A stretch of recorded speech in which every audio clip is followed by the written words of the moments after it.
Thank you for joining World to Come Ministries as we look at Bible studies, Bible readings, and worshiping God together as we look forward to the world to come. 2 Samuel chapter 18. And David numbered the people that were with him, and set captains of thousands and captains of hundreds over them. And David sent forth a third part of the people under the hand of Joab, and a third part under the hand of Abishai, the son of Zeruiah, Joab's brother, and a third part under the hand of Ittai the Gittite. And the king said unto the people, I will surely go forth with you myself also. And the people answered, Thou shalt not go forth, for if we flee away, they will not care for us, neither if half of us die, will they care for us. But now thou art worth 10,000 of us. Therefore now it is better that thou succour us out of the city. And the king said unto them, What seemeth you best, I will do. And the king stood by the gate side, and all the people came out by hundreds and by thousands. And the king commanded Joab and Abishai and Ittai, saying, Deal gently for my sake with the young man, even with Absalom. And all the people heard when the king gave all the captains charge concerning Absalom. So the people went out into the field against Israel, and the battle was in the wood of Ephraim, where the people of Israel were slain before the servants of David, and there was there a great slaughter that day of 20,000 men. For the battle was there scattered over the face of all the country, and the wood devoured more people that day than the sword devoured. And Absalom met the servants of David, and Absalom rode upon a mule, and the mule went under the thick boughs of a great oak, and his head caught hold of the oak. And he was taken up between the heaven and the earth, and the mule that was under him went away.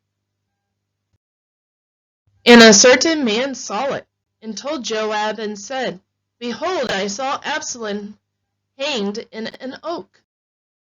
And Joab said unto the man that told him, And behold, thou sawest him, and why didst thou not smite him there to the ground? And I would have given thee 10 shekels of silver and a girdle.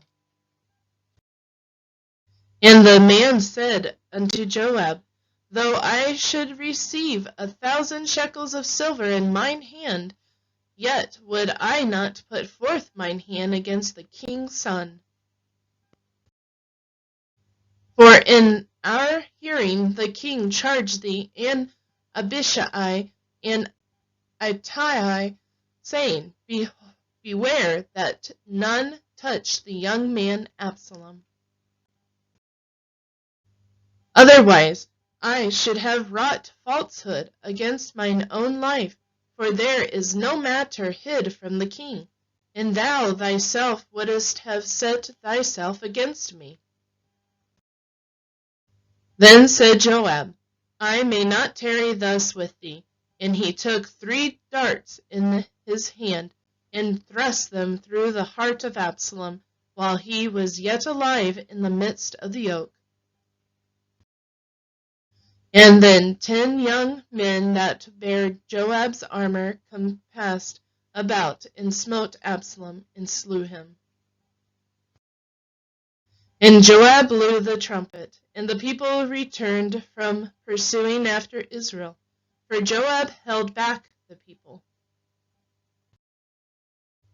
And they took Absalom, and cast him into a great pit in the wood, and laid a very great heap of stones upon him.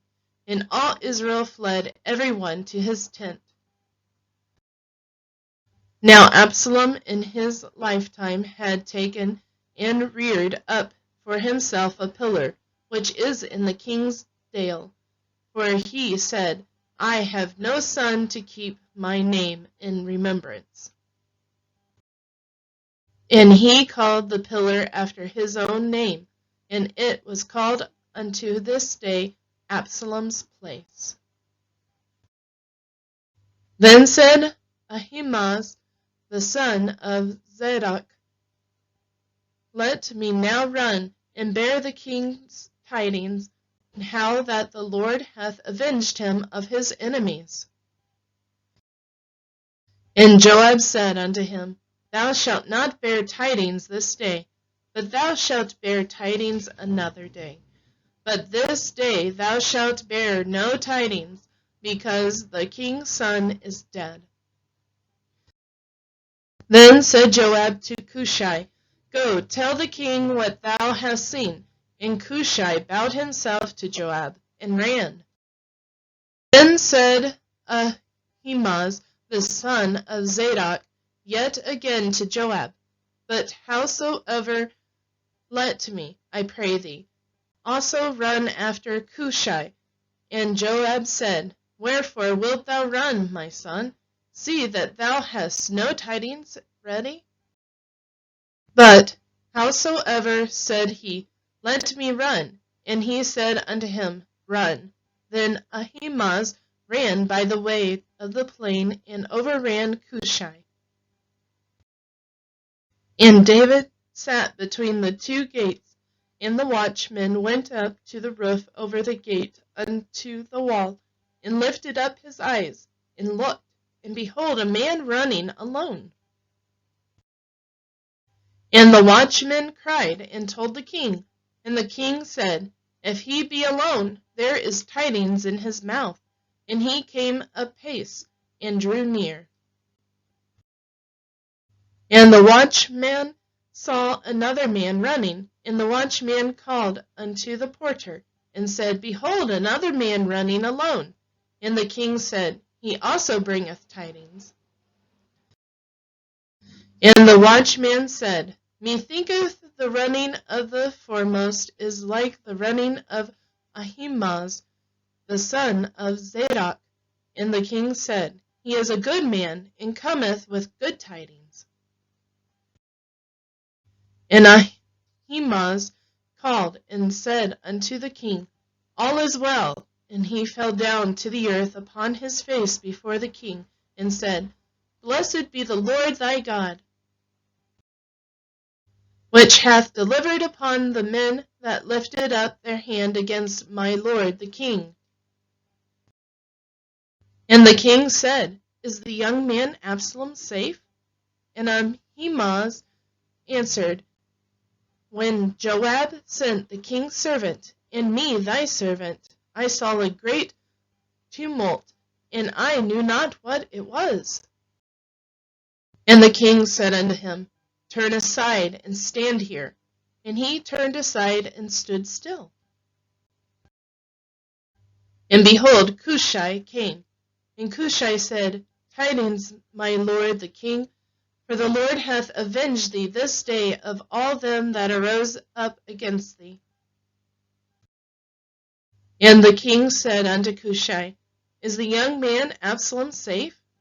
And Cushai answered, The enemies of my lord the king, and all that rise against thee to do thee hurt, be as the young man is. And the king was much moved, and went up to the chamber over the gate, and wept. And as he went, thus he said, O my son Absalom, my son Absalom, would God I had died for thee, O Absalom, my son, my son. Thank you for watching.